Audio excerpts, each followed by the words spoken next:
家好，我係民建聯主席1號嘅陳克勤。各位沙田大埔嘅街坊，大家好，我係李梓敬，我係3號黃榮豪，獨立無政黨候選人。各位市民，大家好，我係古偉兵4號候選人。各位市民，大家好，我係5號鄧兆峰。喺我嘅任內，那打素醫院同埋威爾斯醫院都開始擴建，但係延後嘅時間依然係咁長，所以我係提出要求喺沙田同埋大埔都要興建康健中心。過往4年，我哋堅守社區，處理咗好多市民嘅個案。喺立法會方面呢，係出席率其中一位最高嘅議員，亦都係其中一位呢提出口頭同埋書面質詢最多嘅議員。破除藩籬，破解矛盾，理性改變新氣象。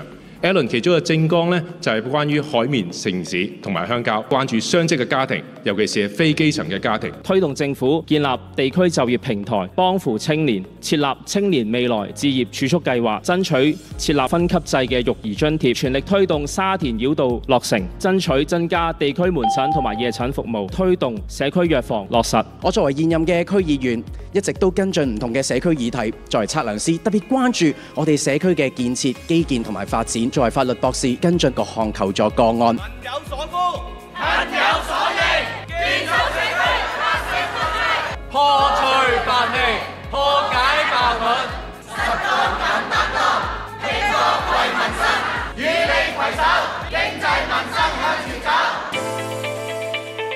喺2030年必須要有5到10% 嘅零碳燃料。煤氣公司已經係開始研究同埋生產呢個綠色甲醇，所以香港研究內地生產，而香港做一個加注嘅服務呢，既有新能源，亦都可以提升香港航運中心嘅地位。投資咧喺最新嘅科技嗰度咧，做啲設備同埋咧管理嘅系統。第二方面咧，航運業咧係走高端嘅市場。最後咧，我哋要加強咧區域嘅合作，以咧香港嘅所長融入咧國家嘅所需。我哋應該着重去培訓我哋年青人呢，去做一啲海事工程師啦，或者航運法務、港口科技人才。我哋引領國際嘅公司嚟落戶我哋香港，可以背靠祖國，面向世界，去重新做 No.1。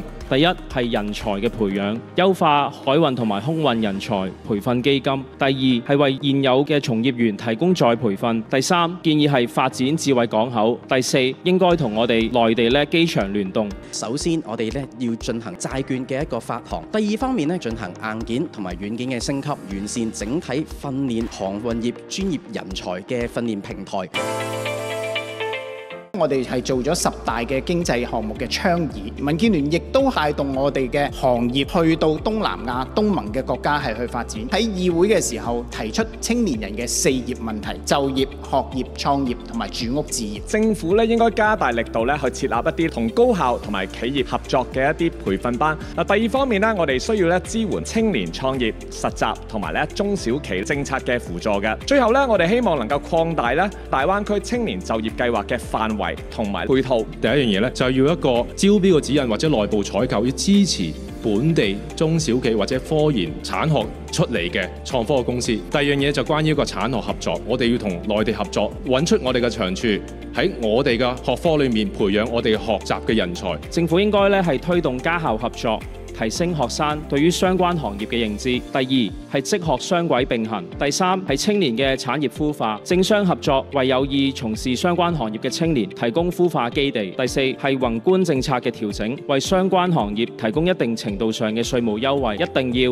係積極推動政府係去推出青年置業相關嘅儲蓄計劃。好多中小企咧面臨住唔同嘅困難，我哋要提升幫助佢哋咧進行一啲轉型，將大灣區有嘅一啲科技咧進行接軌，帶到落嚟香港，投入一啲叫智慧嘅資本，幫助呢啲青年從法律、從 IP 攞到佢哋自己咧應該強大嘅嘢，然後咧再去到海外去到推廣。全頭5號鄧兆峰，全頭5號鄧兆峰，全頭4號古衛兵，全頭4號古衛兵，3號黃永浩，理性改變新氣象，票投2號李梓敬，票投2號李梓敬。12月7號投票支持1號陳克勤。大家記住喺12月7號踴躍投票。